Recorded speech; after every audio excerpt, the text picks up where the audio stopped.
اليوم رح نحكي عن وحدة من أكبر وأغرب قضايا اختفاء الطائرات في التاريخ. رحلة أقلعت من البرازيل باتجاه فرنسا وعلى متنها 228 شخص. كل شيء كان طبيعي في البداية لحد ما فوق المحيط الأطلسي حصل شيء غريب داخل الطائرة. Air France 447 position in tow. Maintain flight level 350. Okay, will do. الطيار الآلي فصل، السرعة قلت والطائرة بدأت تفقد ارتفاعها، لكن الغريب أنه المحركات كانت لسه شغالة والطيارين كانوا لسه موجودين، ومع ذلك ما كان حدا فاهم بالضبط شو يلي عم بيصير. بعد دقائق اختفت الطائرة من على الرادار وبدأ أكبر بحث في تاريخ الطيران، لكن الحقيقة كانت أعمق بكتير من سطح المحيط، لأنه الشيء اللي أسقط الرحلة AF 447 ما بدأت في لحظة سقوطها، بل بدأت قبلها بوقت طويل. أنا عامر داوود، وبهي الحلقة رح نرجع لآخر رحلة للآير فرانسي 447 ونحاول نفهم شو صار داخلها قبل ما تختفي فوق المحيط الأطلسي.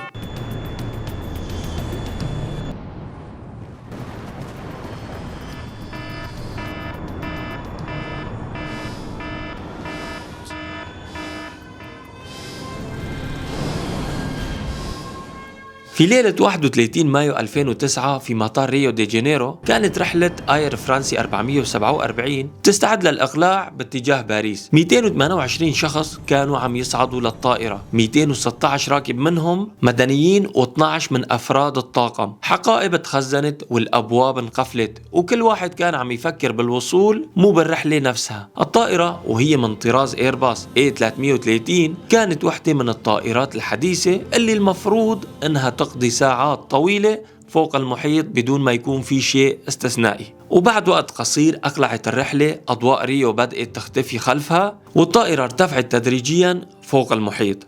بعدها ما عاد في شيء تحتها تقريبا غير المحيط الأطلسي. الساعات الأولى مرت بهدوء تام، الطائرة على مسارها، الطاقم عم يتابع الرحلة والركاب داخل المقصورة عم يعيشوا ليلة عادية جدا. وفي مكان بعيد في السماء كانت في منطقة من العواصف والطائرة عم تقترب منها، وفي قمرة القيادة الطيارين كانوا عارفين أنه الطقس قدامهم سيء جدا. سحابة ضخمة كانت ممتدة على مسار الرحلة كلها تقريبا، وكان لازم يقرروا كيف رح يمروا من خلالها. لحد هاي اللحظة ما كان في حالة طوارئ أبدا، ولا حتى أي إنذار ولا أي شيء يقول أنه الرحلة رح تتحول بعد شوي إلى آخر رحلة في حياة 228 شخص. ومع اقتراب الساعة من منتصف الليل كانت الطائرة بعيدة عن أي مكان ممكن تهبط فيه لو صار أي شيء اضطراري، وطبعا قدامهم كانت العاصفة مثل ما حكينا، ومن خلالها كانت AF 447 عم تكمل طريقها بشكل طبيعي لحد ما ظهر أول شيء غريب. بيانات السرعة ما عادت طبيعية، الرقم قدام الطيارين بدأ يتغير، وبعدها بثواني جاء التنبيه فورا. الطيار الآلي فصل، الطائرة اللي كانت ماشية لوحدها تقريبا طول الرحلة صارت فجأة تحت سيطرة الطيارين، وأصبحت الطائرة تحت التحكم اليدوي لكن من دون معلومات أساسية يعتمد عليها الطاقم. وبدأت مقدمة الطائرة ترتفع، ثم جاء إنذار تحذيري آخر، وفي هاي اللحظة ما كان واضح للطاقم حجم الخطر اللي دخلوا فيه. الطيارين حاولوا يرجعوا لوضعهم الطبيعي، لكن انذار الانهيار الهوائي ما انتهى. الارتفاع عم يتناقص بسرعة والأرض الوحيدة تحتهم كانت المحيط الأطلسي، كل ثانية كانت عم تقربهم من النهاية. وقائد الطائرة بهستيرية وخوف كان لسه عم يحاول يفهم شو عم بيصير في الطائرة، لكن الوقت كان أسرع منهم. ثم فجأة وصل الارتفاع للصفر وانتهى بعدها كل شيء. اصطدمت بالمحيط الأطلسي وعلى متنها 228 شخص اختفوا في ثواني. ما وصلت الطائرة إلى باريس ولا جاء أي اتصال من الطاقم، وفي هاي اللحظة ما كان حدا بيعرف وين انتهت AF 447. وهون بدأ السؤال الأصعب، وين راحت الطيارة؟ ومن هون بدأت طائرات البحث والسفن تمشط المنطقة المحتملة، لكن أمامهم كان المحيط الأطلسي كاملا. كانوا بحاجة إلى أي أثر، أي شيء يثبت أنهم عم يبحثوا في المكان الصحيح. وبعد ساعات ظهر أول خيط، ثم ظهرت قطعة من الحطام وأشياء مرتبطة بالرحلة. وهون صار الشيء الوحيد المؤكد، سقطت AF 447 لكنهم لسه ما عرفوا ليش وشو سبب الحادثة، لأنه الحطام ما كان يقول لك وين انتهت الطائرة. لأنه يا عزيزي المشاهد الحطام ممكن يقول لك وين انتهت الطائرة، لكن ما بقدر يقول لك شو صار داخل قمرة القيادة قبل النهاية ما تصير.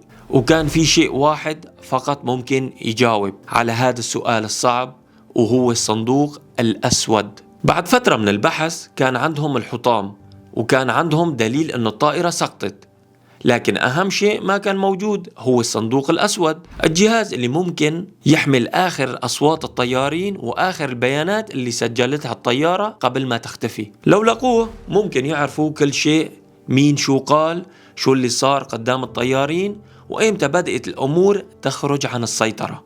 لكن الصندوق كان في مكان ما تحتهم في قاع المحيط الأطلسي، وعمق المياه هنيك كان هائل. البحث عنه ما كان مجرد أنك تبعت سفينة وتطالع الصندوق، كان لازم أولا يعرفوا وين يدوروا أصلا، ومن هون بدأت عملية البحث عنه.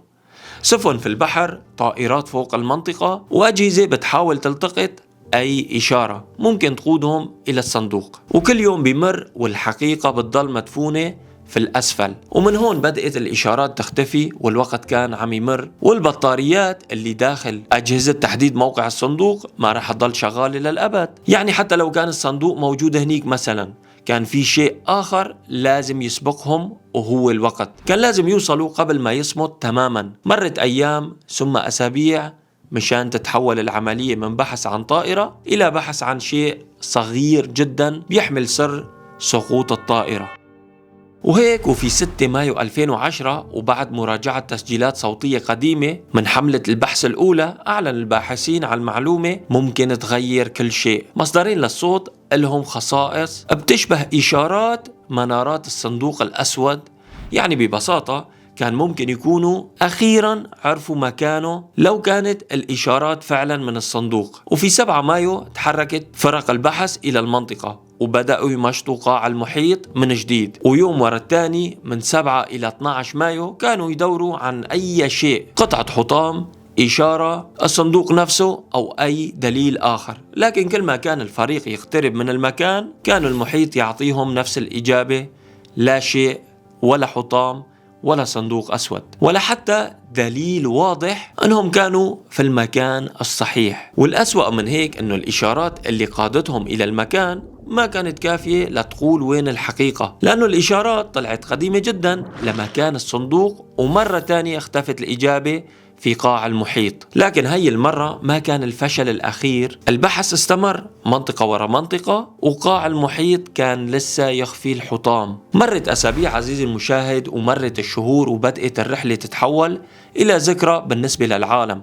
لكن بالنسبة لعائلات 228 شخص القصة لسه ما انتهت، لأنه السؤال لسه موجود: شو صار فعلا داخل الطائرة؟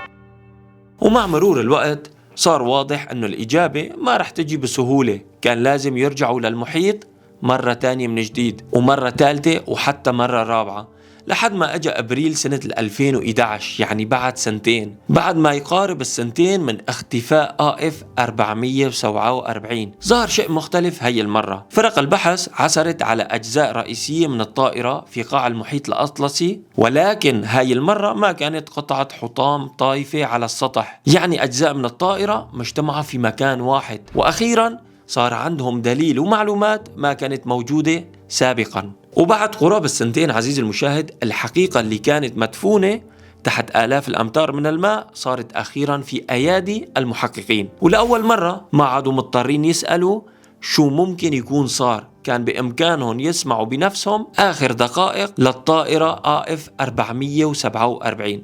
لكن قبل ما يسمعوا التسجيل كان في سؤال واحد لازم يجاوبوا عليه، وهو شو اللي كانوا الطيارين شايفينه فعلا في هاي اللحظة. لأنه المحققين كانوا عم يطلعوا على كل شيء، الارتفاع والسرعة أو حتى وضعية الطيارة وحركة أدوات التحكم. من خلال التسجيل كان بإمكانهم يرجعوا بالزمن تبع التسجيل نفسه ويوقفوا مشان يفهموا شو كان عم بيصير. لكن الطيارين في هديك الليلة ما كان عندهم كل هاي المعلومات، كان عندهم شاشات قدامهم بتطلع نتائج غير منطقية وإنذارات وأرقام تتغير في كل ثانية، وطائرة عم تتصرف بطريقة ما كانت واضحة لهم. وهون بدأ التسجيل يكشف أول خيط. لما المحققين بدأوا يسمعوا التسجيلات كان عندهم شيء ما كان موجود عند الطيارين في وقت الحادثة، كان عندهم النهاية بشكل كامل، يقدروا يوقفوا التسجيل عند أي ثانية بدهم، يرجعوا ثانية للخلف ويشوفوا في نفس اللحظة ارتفاع الطائرة وسرعتها وزاوية مقدمتها وحركة أدوات التحكم. وبدأت أول صورة تظهر قدامهم فعلا. الطيارة ما كانت تسقط بشكل عشوائي، كانت مقدمتها مرفوعة ومع ذلك كانت عم تخسر الارتفاع وبسرعة كتير كبيرة. وهون ظهر السؤال الأول، كيف طائرة مقدمتها مرفوعة بتقدر تستمر في السقوط بهذا الشكل؟ لما رجعوا البيانات وجدوا أن الطائرة دخلت في حالة خطيرة جدا اسمها الستيل، والحالة هي معناها بطريقة أبسط أنه الجناح ما عاد يقدر ينتج الرفع الكافي لأنه زاوية الطيران أصبحت عالية جدا. لكن الشيء الغريب أنه الطيارة ما كانت متوقفة عن العمل، بل كانت شغالة، كل شيء فيها كان شغال بشكل طبيعي، المحركات والأنظمة الأساسية كل شيء تمام، والطيارين المساعدين كانوا لسه في القمرة، يعني كان ممكن استعادة الطائرة. لكن المشكلة الحقيقية أن الطيارين وقتها ما كانوا شايفين الصورة بشكل كامل اللي ظهرت للمحققين بعد سنوات. هم كانوا عايشين لحظة مختلفة تماما من ارتباك وخوف وانذارات وأرقام وبيانات عمال تطلعهم بشكل عشوائي وغير موثوق، وطيارة بدأت تتصرف بطريقة ما كانت واضحة بالنسبة لهم. ومع استكمال التسجيل اكتشف المحققين حقيقة مؤلمة جدا، الطائرة ما دخلت في وضع السقوط وانتهى كل شيء بسرعة، بل كان عندهم وقت 3 دقائق ونصف كان ممكن من خلالها تتغير النتيجة بالكامل. لكن ليش هذا ما حصل؟ هون المحققين رجعوا مرة تانية لأول دقيقة من التسجيل، لأنهم كانوا عم يدوروا على اللحظة اللي بدأت فيها السلسلة كلياتها. في البداية ظهرت لهم معلومة واحدة غريبة ومنها بينكشف كل شيء. بيانات السرعة اللي كانت المفروض تكون واضحة أمام الطيارين بدأت تصبح غير موثوقة، وبسبب بيانات السرعة الغريبة انفصل الطيار الآلي، وفجأة انتقلت الطائرة من الطيار الآلي إلى التحكم اليدوي. وبنفس الوقت كان قائد الطائرة خارج قمرة القيادة في فترة الراحة، أما مساعدينه كانوا أمام طيارة ما بتعطيهم كل المعلومات اللي بيحتاجوها، وبدأت مقدمة الطيارة ترتفع ومعها بدأت مرحلة السقوط وجاء انذار ستيل. لكن بدل ما تنتهي المشكلة هون بدأت المشكلة الحقيقية، لأنه الطيارين كانوا عم يحاولوا فهم ليش تغيرت السرعة وانفصل الطيار الآلي، وليش الطيارة عم تفقد ارتفاعها بالسرعة هاي. ومع حالة الارتباك والخوف ما قدروا يوصلوا للإجابة على كل هاي الأسئلة. أما المحققين كان عندهم الوقت الكافي، وهون ظهر الخيط اللي كان مخفي من البداية. والسبب الحقيقي لكل اللي بيحصل، الطائرة كانت عم تمر داخل منطقة من الطقس السيء، وعلى ارتفاع شاهق في السحاب العالي بلورات جليد تراكمت داخل أنابيب اسمها بيتوت، فحصل انسداد مؤقت، وبالتالي أنابيب بيتوت هي ما عادت تقيس ضغط الهواء بشكل صحيح، فأعطت في النهاية قراءات سرعة جوية غير موثوقة. ومن هون انفصل الطيار الآلي بسبب قراءات السرعة الخاطئة، وفجأة المعلومات اللي بيعتمد عليها الطيارين ما عادت موثوقة. ومن هون بدأت السلسلة كلياتها إلى ارتفاع مقدمة الطائرة، ثم دخولها في وضع ستيل، ثم عدم استعادة الطيارة. وهون فهم المحققين أنه AF 447 ما سقطت بسبب عطل واحد، اللي حصل كان سلسلة من الأحداث كل حلقة فيها فتحة الباب للحلقة اللي بعدها. لكن بقي السؤال الأصعب، إذا كانت الطائرة دخلت في وضع الستيل وكان أمام الطيارين أكثر من 3 دقائق، فليش ما استعادوها؟ وليش ضلت المقدمة مرتفعة بينما الطائرة كانت بتفقد آلاف الأمتار؟ وهون بدأ التحقيق يدخل إلى أخطر جزء في القصة، لأنه الإجابة ما كانت موجودة في الطيارة وحدها، بل في الطريقة اللي تعامل معها وفيها وبها الطيارين مع المعلومات اللي كانت أمامهم. وكل ثانية من التسجيل كانت تكشف قرار جديد وتقربهم أكثر من الإجابة اللي عم يدوروا عليها. ولكن الغريب أنه الإجابة كانت نعم، كان لسه في وقت، وكانت الطيارة لسه قابلة للاستعادة وتجنب الكارثة. لكن هون لازم نفهم شغلة مهمة، لما المحققين قالوا أن الطيارة كانت في وضع الستيل، هذا ما كان معناه أن الطيارة فقدت قدرتها على الطيران بشكل نهائي. الستيل كان معناه أنه جناح الطائرة وصل لزاوية عالية جدا بالنسبة للهواء، فما عاد قادر ينتج الرفع الكافي. ومشان تخرج الطائرة من هاي الحالة كان لازم يحصل شيء أساسي، مقدمة الطائرة تنخفض بدل ما ترتفع، لأنه الخفض المقدمة بيقلل زاوية الهجوم على الجناحين ويسمح للطائرة أنها تستعيد سرعتها من جديد. ومع استعادة السرعة بيقدر الجناح يرجع ينتج الرفع بالشكل المطلوب. يعني ببساطة كان لازم الطيارة تنزل مقدمتها شوي مشان تقدر تستعيد سرعتها، وبعدها تبدأ تستعيد ارتفاعها.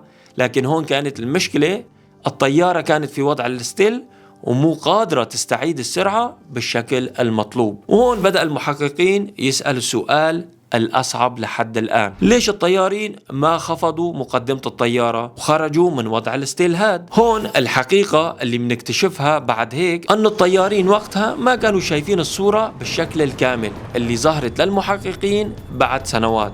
هن كانوا عايشين لحظة مختلفة تماما، ارتباك، انذارات، وخوف من الموت، وطائرة بدأت تتصرف بطريقة ما كانت واضحة بالنسبة لهم. لحظات مرعبة في الحقيقة هيك كانت الأمور وقت الحادثة. والأصعب من هيك حتى إنذار حالة ستيل نفسه ما كان بيظهر بصورة ثابتة طول الوقت، كان بيظهر وبيتوقف وبيرجع مرة تانية، وهذا زاد صعوبة فهم الحالة. ومع كل ثانية كانت تمر كانت الطيارة تفقد ارتفاع أكثر، وكل ما استمر الستيل فرصة استعادة الطيارة بتقل لحد ما وصلوا لمرحلة ما عاد فيها ارتفاع كافي يسمح بالتصحيح وإنقاذ الموقف. وهون توقف المحققين عن تساؤلاتهم وصار كل شيء واضح. بدأت الحادثة تكشف شيء أكبر. ما كانت قصة طيارين AF 447 ولا قصة جهل وإنذار واضح ولا قصة طائرة تعطلت فجأة، كانت قصة موقف معقد جدا اجتمعت فيه عدة مشاكل صغيرة، كل وحدة فتحت الباب للي بعدها. وهون كانت اللحظة اللي كان ممكن تتكسر السلسلة فيها، لكنها ما انكسرت. الطائرة واصلت الهبوط والارتفاع صار أقل وأقل إلى أن وصلوا لمرحلة حتى لو عرفوا السبب ما في فرصة للتصحيح. خلص كل شيء انتهى. وبعد الحادث بدأت صناعة الطيارات تسأل نفسها سؤال صعب جدا: إذا كان طاقم مدرب داخل طائرة حديثة ممكن يدخل في موقف مثل هذا، فهل المشكلة فعلا في الطيار وحده؟ لأنه تحميل المسؤولية لشخص واحد كان يخفي المشكلة الحقيقية. التحقيقات كشفت أنه الحادثة كانت نتيجة تدخل عدة عوامل: تصميم الأنظمة الخاصة بالطيارة، طريقة عرض المعلومات أمام الطيارين، والتدريب على التعامل مع فقدان بيانات السرعة، وطريقة الاستجابة للستيل. وكل واحدة من هاي الحلقات كانت ممكن تتعامل معها بشكل أفضل، لكن AF 447 أثبتت شيء مرعب. أحيانا الكارثة ما بتحتاج عطل كبير، بيكفي إنه مجموعة صغيرة من المشاكل تظهر وراء بعضها وكل وحدة تفتح الباب للي بعدها، لأنه في 228 شخص ماتوا في قاع المحيط وأصبحوا جزء من أهم دروس تاريخ الطيران الحديث. كان معكم عامر داود، يا رب تكون الحلقة عجبتكم. ما تنسوا الاشتراك، وإلى اللقاء في حلقة جديدة، واكتبوا لنا رأيكم في التعليقات. سلام.